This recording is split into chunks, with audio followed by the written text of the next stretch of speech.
Namaste, my class in charge and all my dear friends. A very great morning to all of you. Very great morning, Priya. I Ria from Proud 12 Science and today I am here to deliver a speech on very interesting topic biomolecules.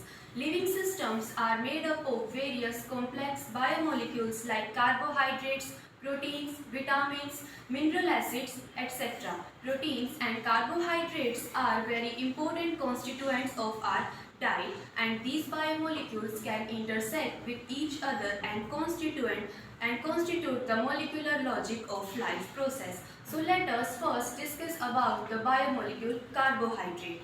Carbohydrate may be defined as the optically active polyhydroxy ketone, aldehyde or compounds which on hydrolysis give such units are called as carbohydrates. Carbohydrates are primarily produced by the plants and they form the large group of naturally occurring organic compounds, and the general formula of the carbohydrates is CnH2OY. Carbohydrates which are sweet in taste are called as sugars, and carbohydrates which are not sweet in taste are called as non-sugars. And the most common example of sweet sugars are sucrose, which we use in our daily life at our home. Now about the classifications of the carbohydrates. Carbohydrates also called as saccharides, and they are classified on the basis of their nature towards the hydrolysis. They have been broadly classified into three groups. First is monosaccharide, second is oligosaccharides, and third one is polysaccharide. First, we will discuss about monosaccharides. The carbohydrates which on hydrolysis do not give any simple polyhydroxy ketone or aldehyde are known as monosaccharides. For example, glucose, fructose, etc. Second one is oligosaccharides, the carbohydrates that yield 2 or 10 monosaccharide units on hydrolysis are called as oligosaccharides. Oligosaccharides are also classified further like disaccharides, trisaccharides and tetrasaccharides depending upon the number of monosaccharide units provided in the hydrolysis. For example, sucrose. The third one is polysaccharides, the carbohydrates which gives a large number of monosaccharide units on hydrolysis are called as polysaccharides.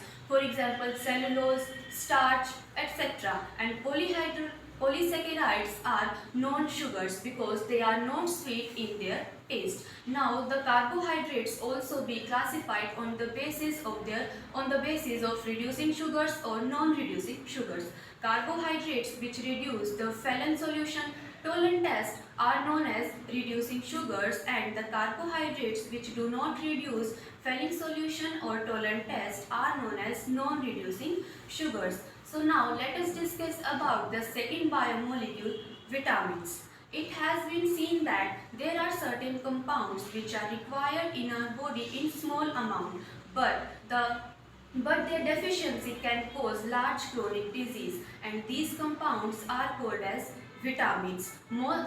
Our body cannot synthesize most of the vitamins, but plants can synthesize almost all of the vitamins. And the definition of vitamin is organic compounds required by our body in small amount in our diet which maintain the optimum growth and health of the organisms. And the vitamins are designated by the alphabets A, B, C, D, etc. And the subgroups of the vitamins are also there like B1, B2, B6 and B12. So now let us discuss about the classifications of the vitamins. Vitamins on the basis of their solubility is classified into two groups: water soluble vitamins and fat soluble vitamins. First, we will discuss about fat soluble vitamins. Fat soluble vitamins are those vitamins which are soluble in fats, oils, lipids, etc. but they are not soluble in